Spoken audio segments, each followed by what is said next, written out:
থেকে বিশ্বাস আউট, ক্লাবের সব পদ থেকে বাদ দেওয়া হয়েছে অরূপ বিশ্বাস এবং স্বরূপ বিশ্বাসকে। ক্লাবের নয়া সেক্রেটারি বিজেপি বিধায়ক সৌরভ শিকদার। পুজো হিসেবে সুরুচির যা নাম ডাক তাই থাকবে, এমনটাও জানিয়ে দিয়েছেন সৌরভ শিকদার। ক্লাবের নয়া সেক্রেটারি বিজেপি বিধায়ক সৌরভ শিকদার। সরাসরি চলে যাব, ইরন রয়েছে আমার সঙ্গে, ইরনের সঙ্গে কথা বলবো। ইরন, সুরুচি থেকে বিশ্বাস আউট, কিন্তু এই পুজো ঘিরে সাধারণ মানুষের অনেক অভিযোগ রয়েছে। রাস্তা বন্ধ থেকে শুরু করে ঝুলুমবাজি, একাধিক অভিযোগ। এবার পরিবর্তনের বাংলা এবং পালা বদলের বাংলায় এইবারের পুজোটা কি ছবিটাও বদলাবে? একদমই, দেখো, গতকাল রাতে সুরুচি সঙ্গের নতুন কমিটি গঠন হয়েছে এবং সেই কমিটিতে সেক্রেটারি পদে এসছেন উত্তর দমদমের বিধায়ক সৌরভ শিকদার, যিনি তপন শিকদারের ভাইপো, আমরা সবাই জানি। তিনি এসছেন কারণ তিনি স্থানীয় বাসিন্দা। সৌরভ শিকদার বলছেন তিনি নিউ আলিপুরে বিগত 10 বছর ধরে থাকেন এবং এই ক্লাবের ঠিক পাশেই তার ফ্ল্যাট, সেটাই তার বর্তমান ঠিকানা। তাই সেই কারণে ক্লাবের প্রতিনিধি বা স্থানীয় মেম্বার হিসেবে, স্থানীয় বাসিন্দা হিসেবে ক্লাবে তার আশা। তিনি বারংবার বলছেন বিধায়ক হিসেবে নয়, তিনি পাড়ার ছেলে, সেই কারণে এই ক্লাবে সংযুক্ত হয়েছেন।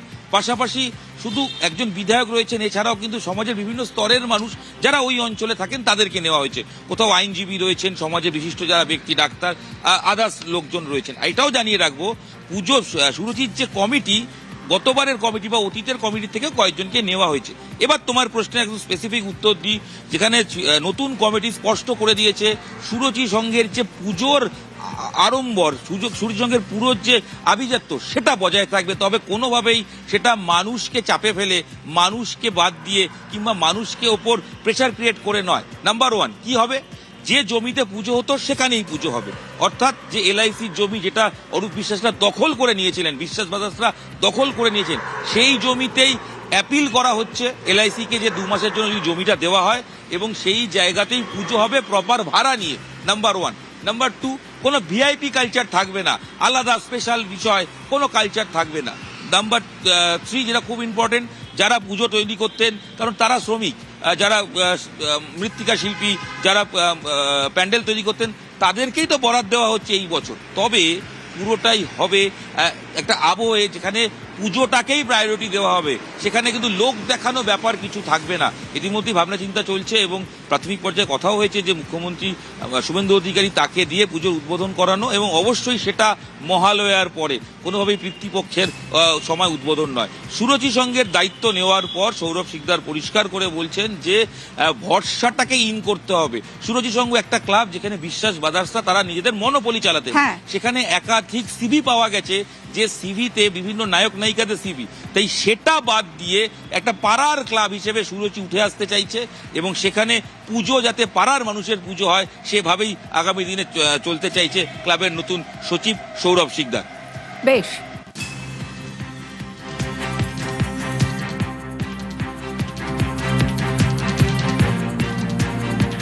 ওই জমিতেই পুজো হবে, কিন্তু দখল করেও না, জোর দিয়েও না।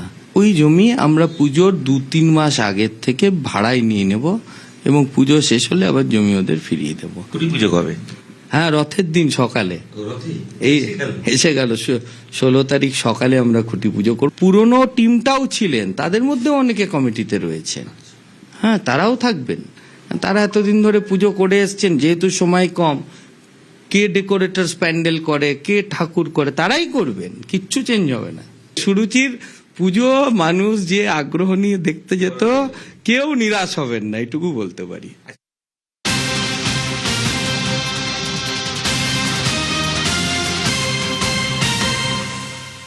বিধাননগরের প্রাক্তন টিএমসি কাউন্সিলর দেবরাজ চক্রবর্তী। দেবরাজের ব্যাংকের লকারে এবার 150 গ্রাম সোনা উদ্ধার হয়েছে। তার ব্যাংকের লকার থেকে আংটি উদ্ধার হয়েছে, শুধু তাই নয়, সোনার চেন আংটি উদ্ধার হয়েছে।